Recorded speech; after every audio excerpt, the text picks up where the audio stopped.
becoming on Newswatch, can we start with all the different numbers being cited in stories about testing? There are the numbers of tests that can be done in theory, the number of tests being done, and the number of tests done, actually processed. Which is the most important one to use in news stories, do you think? Well, at the moment, the story really is about the gap between demand and supply, and we don't really have good stats on demand.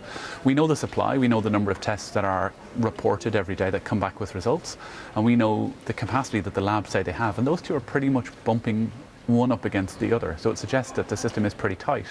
And when not all tests, arrive evenly spread through the week or across the country, that is going to lead to some of the problems that we've been seeing.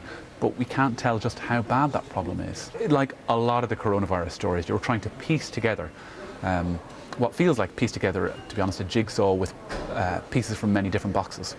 Okay. Now, we've seen a significant rise in the number of positive cases of the virus, and that's partly because of much more testing.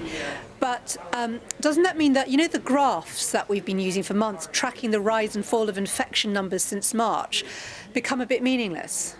Well, they can be if they're not used correctly. It's certainly true to say that we've gone through 3 phases. If you think back to March or April, where testing was limited to people maybe only in hospital, it was very, very severely constrained.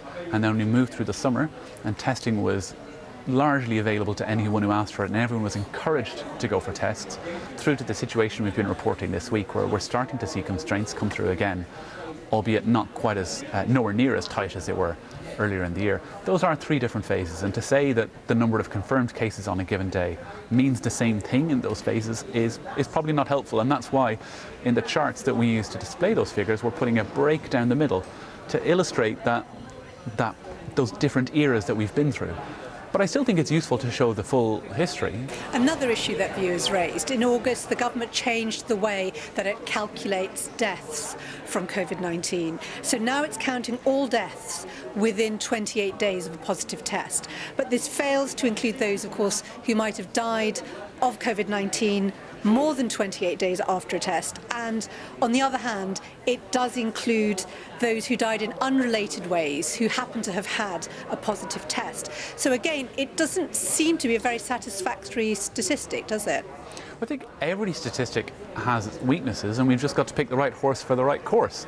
So if you want to have a more nuanced judgment of whether a death was caused by coronavirus, you could look at the death certificate and whether the registering doctor thought that that was one of the underlying causes or the direct cause of the death.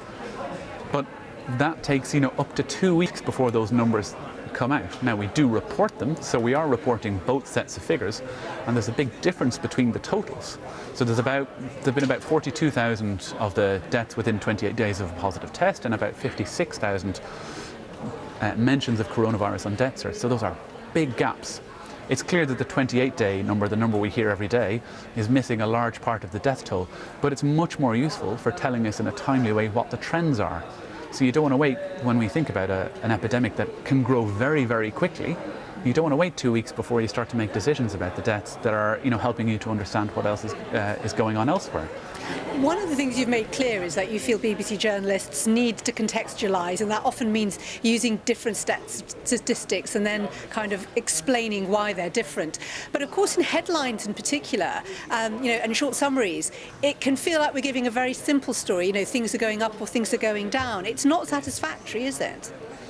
It's very difficult to summarise the coronavirus epidemic in a single number. That's certainly the case, but I'm not sure that should be surprising. I'm not sure anything in life boils down to one question that can be answered very simply. It's really across the news and within the details of a story that we can tell, the full detail of what's going on and put that picture together. What's really interesting, Robert, is that clearly the BBC is coming up with some of its own statistics based on the data out there. Some viewers feel that the BBC's been taking government data too much on trust, and we should do less of that and more of coming up with the BBC's own calculations. Well, don't think that you need to build data from scratch in order to analyse, interpret or challenge the use of particular statistics. I mean, certainly where the story justifies it, we'll scrape the website, we'll do the survey, we'll send in the Freedom of Information request, but I don't think it makes sense for the BBC to start trying to calculate GDP or to conduct the census. So when we get in those statistics that come from government, it's our job really to understand what's the strongest thing that can be said with them, what's the correct use to which they can be put. Robert Cuff, thank you so much.